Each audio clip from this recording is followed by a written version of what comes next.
So let's look at some practice problems for Chapter 2.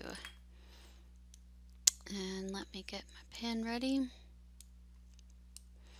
Okay, so question 1 says that you recently sold 100 shares of Microsoft stock to your brother at a family reunion.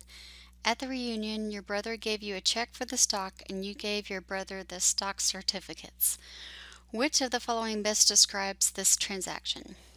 So the first one says this is an example of a direct transfer of capital. And that actually is the answer. Since he gave you the money and you gave him the stock certificate, that's just a direct transfer. B is incorrect. It says this is an example of a primary market transaction. Primary market transaction is for a new issuance, like from a company. And then C says this is an example of an exchange of physical assets. It's actually an exchange of a financial asset. A physical asset would be like a building. And D says this is an example of a money market transaction. And it's not a money market, it's a capital market, because capital markets involve stocks and bonds. And then this is an example of a derivative market. No, again, we would say this is a capital market. Derivatives are like call options, put options, and things like that. So we look at question 2, it's a true-false. A financial intermediary is a corporation that takes funds from investors and then provides those funds to those who need capital. A bank that takes in demand deposits and then uses that money to make long-term mortgage loans is one example of a financial intermediary. And that all of that is true. So we can put that answer is true.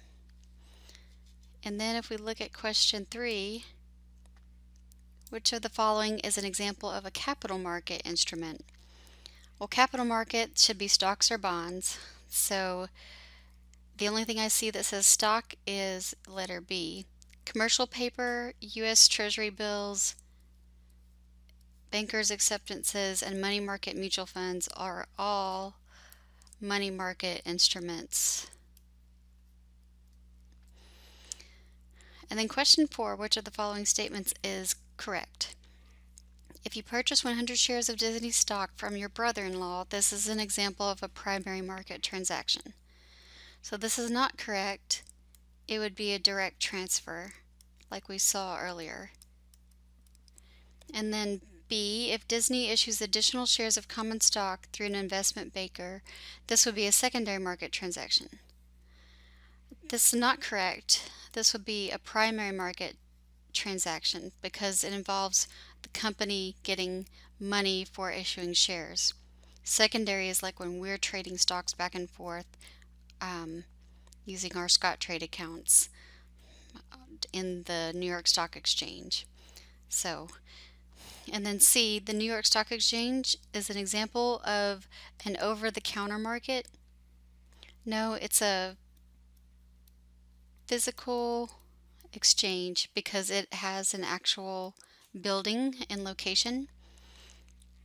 And then D says only institutions and not individuals can engage in derivative market transactions.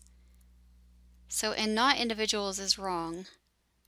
Individuals can. I can buy a put option or a call option. And then E, as they are generally defined, money market transactions involve debt securities with maturities of less than 1 year. And that is a true statement. So let's go down to question 5. Which of the following statements is correct? The New York Stock Exchange does not exist as a physical location. So does not is incorrect, and it exists as a physical location. So it does. And then rather it represents a loose collection of dealers who trade stock electronically. That's the definition for the OTC market. So then we go to B. An example of a primary market transaction would be your uncle transferring 100 shares of Walmart stock to you as a birthday gift. No, that would be a direct transfer. Primary market is if Walmart issued new stock through an investment banker. And then C, capital market instruments include both long-term debt and common stocks. That is true. So the answer is C. And then D, if your uncle in New York sold 100 shares of Microsoft through his broker to an investor in Los Angeles, this would be a primary market transaction. It's not primary market, this is a secondary market because it's people trading stuff back and forth and it doesn't involve the original company, Microsoft. And then E, while the two frequently perform similar functions, investment banks generally specialize in lending money, whereas commercial banks generally help companies raise large blocks of capital from investors.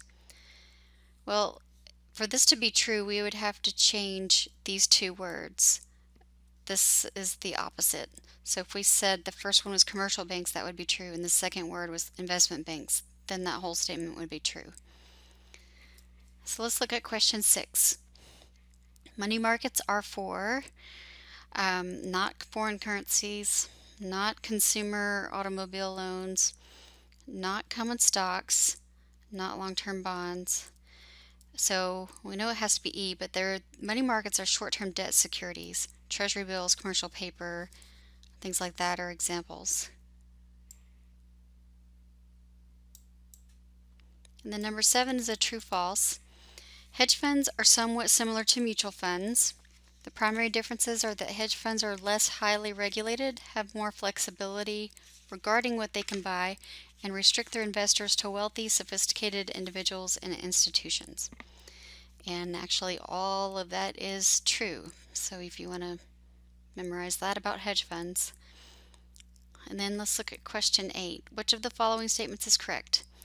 So hedge funds are legal in Europe and Asia, but they're not permitted to operate in the United States. They are permitted to operate in the United States, so that are not part was wrong. And then B, hedge funds are legal in the United States, but they're not permitted to operate in Europe or Asia. So again, they are permitted to operate in Europe and Asia. And then for letter C, hedge funds have more in common with investment banks than any other type of financial institution. It's not investment banks, it's the mutual funds. And even then, I mean, that's what they're most like, but they're really different because usually you have to have a net worth of $1 million and then like $1 million worth of cash to even invest with a hedge fund. So you really have to be wealthy. I will never invest in a hedge fund, never be able to. And then 8, letter D, hedge funds have more in common with commercial banks. Well, we know it's not commercial banks, it's mutual funds again. Oops.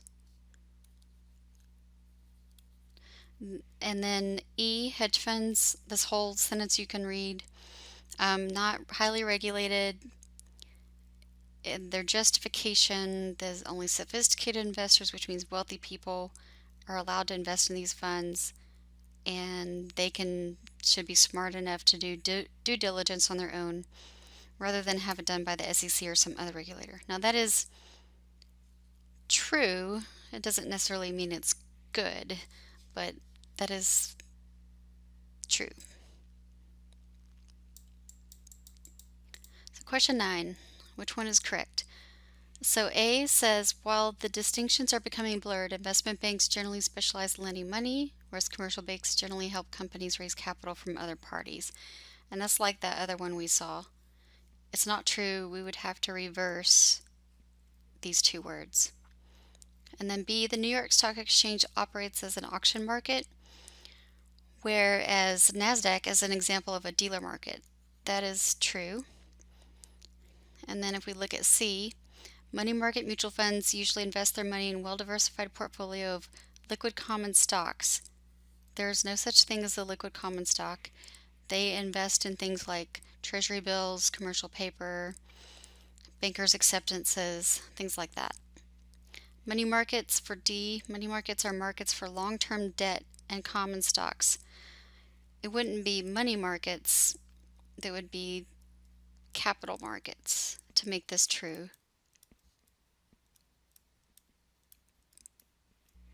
And then a liquid security is a security whose value is derived from the price of some other underlying asset. That would be the definition for a derivative, not a liquid security. So if the word was derivative, that would make that true. And then